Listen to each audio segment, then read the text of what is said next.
तो आज हम समझने वाले हैं अयोध्या विवाद की पूरी कानूनी कहानी, बिल्कुल वैसी जैसी वो अदालतों में लड़ी गई।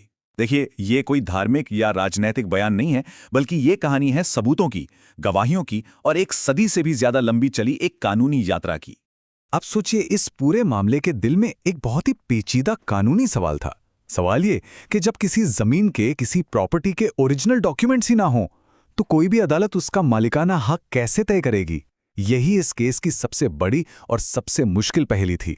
तो इस सफर में हम यही देखने वाले हैं कि अदालत में क्या सवाल उठे, कौन से दस्तावेज पेश हुए और हर फैसले ने जमीनी हकीकत को कैसे बदला। तो देखिए, अदालत का सबसे पहला काम था फैक्ट्स को एस्टैब्लिश करना। उन्होंने ये बात एकदम साफ कर दी कि 1528 के आसपास का कोई भी ऐसा कानूनी दस्तावेज नहीं मिला है जो ये साबित कर सके कि वो ढांचा किसने और किस अधिकार से बनवाया था। इसीलिए अदालत ने अटकलों को एक तरफ रखकर सिर्फ बाद के दौर के वेरीफाइड सरकारी रिकॉर्ड्स को ही सबूत मानने का फैसला किया। और यहीं से आप कह सकते हैं कहानी में एंट्री होती है ब्रिटिश रिकॉर्ड्स की। ये वो पहले ठोस सबूत थे जिन्हें अदालत ने अपनी जांच का बेस बनाया। तो आइए देखते हैं कि 19वीं सदी के एडमिनिस्ट्रेशन ने इस मामले में पहली कानूनी छाप कैसे छोड़ी। तो हुआ ये कि 1857 के बाद ब्रिटिश प्रशासन ने वहां के विवाद को कंट्रोल करने के लिए एक बड़ा कदम उठाया। उन्होंने उस जगह पर एक रेलिंग बनवा दी। इस रेलिंग ने पूरे एरिया को दो हिस्सों में बांट दिया।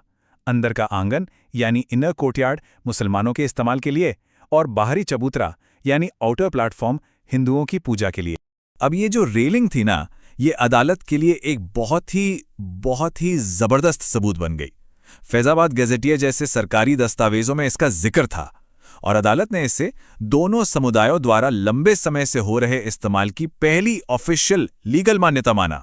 चलिए, अब थोड़ा और आगे बढ़ते हैं और देखते हैं कि कैसे अलग अलग मुकदमों और घटनाओं ने वक्त के साथ नए नए सबूत पैदा किए और अदालतों ने फिर उन्हें कैसे इंटरप्रेट किया। ये जो टाइमलाइन है ना, ये दिखाती है कि कैसे ये पूरा विवाद धीरे धीरे एक कानूनी शक्ल लेता गया। 1885 में पहला मुकदमा दायर हुआ। 1934 में एक दंगा हुआ जिसके बाद ढांचे की मरम्मत हुई और उसका भी रिकॉर्ड बना। फिर 1949 में ढांचे के अंदर मूर्तियां रखी गईं, जो एक बहुत बड़ा टर्निंग पॉइंट था। और फिर 1950 से 61 के बीच मालिकाना हक को लेकर कई मुकदमे दायर हुए। हर एक घटना ने कानूनी रिकॉर्ड में एक नया पन्ना जोड़ा। 1885 का जो फैसला था वो बहुत ही अहम था। महंत रघुवीर दास ने चबूतरे पर मंदिर बनाने की परमिशन मांगी थी। अब देखिए, अदालत ने ये तो माना कि वहां पूजा होती है, लेकिन शांति बनाए रखने के लिए कंस्ट्रक्शन की इजाजत नहीं दी। इससे एक बात साफ हो गई, अदालत ने पूजा के अधिकार को तो माना, पर जमीन का मालिक कौन है इस पर कोई फैसला नहीं सुनाया। और फिर आता है 1949 का वो मोड़ जिसने सब कुछ बदल दिया, जब ढांचे के अंदर मूर्तियां रखी गईं। प्रशासन ने फौरन एक्शन लिया और एक एफआईआर यानी फर्स्ट इंफॉर्मेशन रिपोर्ट दर्ज की। यही एफआईआर नंबर 197/1949 इस घटना का पहला ऑफिशियल लीगल डॉक्यूमेंट बना, जो बाद में अदालत में एक बहुत ही जरूरी सबूत साबित हुआ। कई दशकों बाद सुप्रीम कोर्ट ने अपने फैसले में एकदम साफ साफ कहा कि 1949 में जो हुआ वो कानूनन गलत था, यानी अवैध था। लेकिन बहुत जरूरी है, अदालत ने यह भी माना कि इस एक घटना से उस पूजा को नहीं मिटाया जा सकता जो वहां पहले से होती आ रही थी। उस पुराने अधिकार को नजरअंदाज नहीं किया जा सकता था। इसके बाद तो जैसे मुकदमों की बाढ़ सी आ गई। गोपाल सिंह विशारद ने पूजा करने के अपने व्यक्तिगत अधिकार का दावा किया। निर्मोही अखाड़ा, जो एक हिंदू मठवासी व्यवस्था है, उन्होंने पूरे स्थल के मैनेजमेंट का अधिकार मांगा। और वहीं सुन्नी वक्फ बोर्ड ने दावा किया कि यह संपत्ति एक वक्फ की है, यानी एक इस्लामी धार्मिक ट्रस्ट की। हर पार्टी ने अपने अपने दावे के लिए अलग अलग तरह के सबूत पेश किए।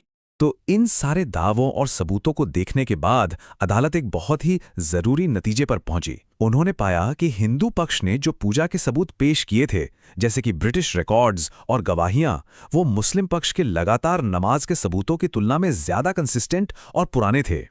अब आते हैं 1992 की घटना पर, और यहां अदालत ने एक बहुत ही जरूरी कानूनी फर्क साफ किया, जो था अपराध और मालिकाना हक के बीच का फर्क। अदालत ने कहा, देखो, प्रॉपर्टी का मालिक कौन है, ये एक दीवानी यानी सिविल मामला है, और 1992 में जो ढांचा गिराया गया वो एक आपराधिक यानी क्रिमिनल मामला है। ये दोनों बिल्कुल अलग हैं। मतलब एक का फैसला दूसरे पर असर नहीं डालेगा, ये समझना बहुत जरूरी है। कहानी में एक और बड़ा ट्विस्ट तब आया जब अदालत ने साइंटिफिक सबूतों का सहारा लिया। ये वो दौर था जब भारतीय पुरातत्व सर्वेक्षण यानी ASI की रिपोर्ट सामने आई। तो हुआ ये कि अदालत ने ASI को खुदाई का आदेश दिया, और जब ASI ने खुदाई की तो उन्हें वहां पिलर्स के बेस मिले, एक बहुत बड़ी इमारत के अवशेष मिले, और सबसे अहम बात यह थी कि इसका जो आर्किटेक्चरल स्टाइल था वो गैर इस्लामिक था। ये रिपोर्ट एकदम गोपनीय तरीके से सीधे अदालत को सौंपी गई। अब इस रिपोर्ट के आधार पर अदालत ने क्या समझा? उनका नतीजा ये था कि मस्जिद खाली जमीन पर नहीं बनाई गई थी, बल्कि उससे पहले वहां एक विशाल गैर इस्लामिक धार्मिक ढांचा मौजूद था। तो इन तमाम सबूतों, गवाहियों और रिपोर्ट्स के बाद मामला आखिर में पहुंचा सुप्रीम कोर्ट। चलिए अब देखते हैं कि सुप्रीम कोर्ट ने एक सदी से भी ज्यादा के इन रिकॉर्ड्स को कैसे तौला और अपने अंतिम फैसले पर कैसे पहुंची। यहाँ पर हमें दो अदालतों के सोचने के तरीके में एक बड़ा फर्क दिखता है। 2010 में इलाहाबाद हाईकोर्ट ने एक बैलेंस बनाने की कोशिश में जमीन को 3 हिस्सों में बांट दिया था, लेकिन 2019 में सुप्रीम कोर्ट ने कहा कि नहीं, मालिकाना हक का फैसला किसी एक पार्टी के सबूतों के ताकत के आधार पर ही होना चाहिए। तो आखिर में सुप्रीम कोर्ट ने किन किन बातों पर सबसे ज्यादा वजन दिया? पहली बात, हिंदू पूजा के सबूत ब्रिटिश काल से लगातार और डॉक्यूमेंटेड थे। दूसरी, 1528 से 1857 तक लगातार नमाजों के ठोस सबूतों की कमी थी। तीसरी बात, 1944 का वक्फ रजिस्ट्रेशन बहुत ज्यादा नया माना गया। और आखिर में ASI रिपोर्ट ने पहले से मौजूद एक ढांचे की तरफ साफ इशारा किया। तो अदालत ने एक कानूनी सिद्धांत का इस्तेमाल किया जिसे कहते हैं प्रीपॉन्डरेंस ऑफ प्रोबेबिलिटी। इसका सीधा सा मतलब है कि किस पक्ष की कहानी ज्यादा वजनदार और मुमकिन लग रही है। इसी आधार पर अदालत ने पूरी विवादित जमीन रामलला विराजमान को दे दी और एक संतुलन बनाने के लिए सुन्नी वक्फ बोर्ड को अयोध्या में ही 5 एकड़ जमीन देने का आदेश भी दिया। और इस पूरी कानूनी यात्रा का जो निचोड़ है वो शायद इस एक लाइन में है। ये फैसला भावनाओं पर नहीं बल्कि सबूतों की ताकत पर आधारित था, और यही हमारे इस पूरे विश्लेषण का भी केंद्रीय विषय रहा है। और आखिर में ये एक सवाल हमारे लिए भी छोड़ जाता है, ये पूरा मामला आज के दौर के विवादों को सुलझाने में डॉक्यूमेंटेड हिस्ट्री की ताकत के बारे में आखिर क्या बताता है? ये सोचने वाला सवाल है। लाइक, सब्सक्राइब और शेयर जरूर करें।